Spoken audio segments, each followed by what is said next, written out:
Hello friends, welcome to learn and fun.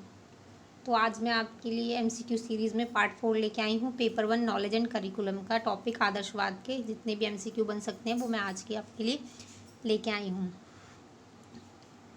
देखते हैं question number 1। Question number 1 कहता है आदर्शवाद के समर्थक नहीं है। इसमें से आदर्शवाद के समर्थक कौन नहीं है? सुकरात, अरस्तु, प्लेटो, क्रो एंड क्रो। तो इसके समर्थक कौन नहीं है? Crow and crow. बाकी ये जो तीनों हैं, सुकरात, अरस्तु, प्लेटो, ये सारे क्या हैं? सारे यूनानी दार्शनिक हैं और ये लोग आदर्शवाद के समर्थक हैं, प्राचीन समर्थक। आदर्शवाद से संबंधित तथ्य: अध्यात्म पर बल, अध्यात्म अंतिम सत्य, सत्यम शिवम सुंदरम ही सर्वोच्च, ये सभी। तो इसका हमारा राइट आंसर हो जाएगा ऑप्शन नंबर 4, ये सभी।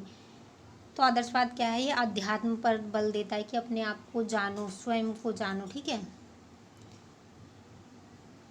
अध्यात्म जो है वो अंतिम सत्य मानते हैं, सत्यम शिवम सुंदरम को ही सर्वोच्च मानते हैं।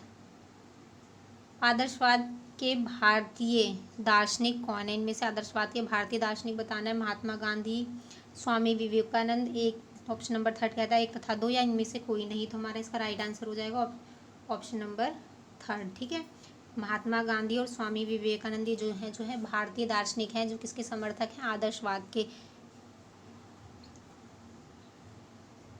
अंतिम वास्तविकता विचारों या विचारवाद में है, यह कथन किसका है?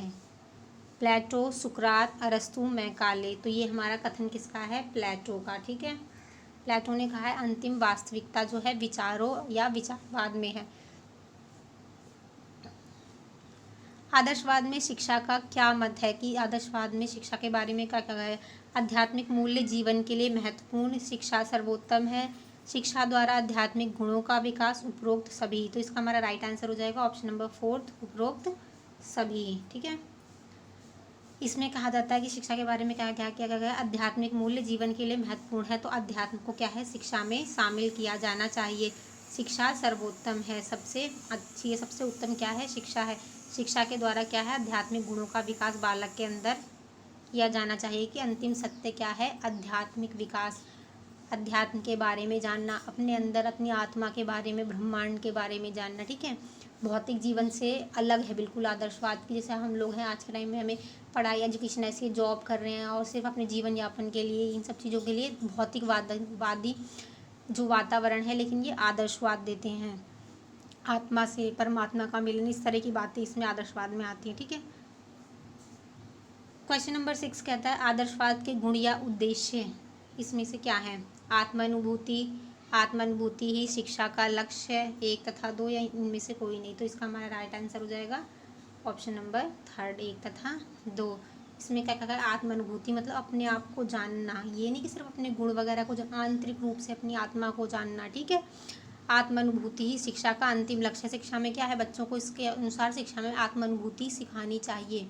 जैसे मेडिटेशन वगैरह आपने पढ़ा होगा, वीडियोस वगैरह देखें तो बताते हैं कि उसमें स्वयं को जानो, आपके अंदर इतने चक्र हैं, इतनी शक्तियाँ जागृत हो जाती हैं। तो इस तरह की बातें क्या है? आदर्शवाद में आती हैं।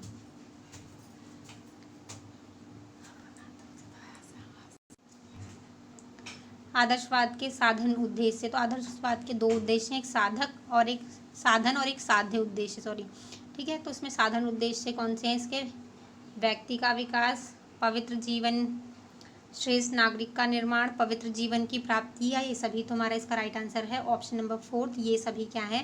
साधन उद्देश्य है कि व्यक्तित्व का विकास होना चाहिए मनुष्य के, पवित्र जीवन की, कि वो एक क्या है? पवित्र जीवन प्राप्त कर सके, चरित्रवान हो, नैतिकवान हो व्यक्ति, श्रेष्ठ नागरिकों का निर्माण हो, जिससे क्या है? राष्ट्र का भला हो, राष्ट्र उच्च स्तर पर जाए। ये सभी क्या है? साधन उद्देश्य।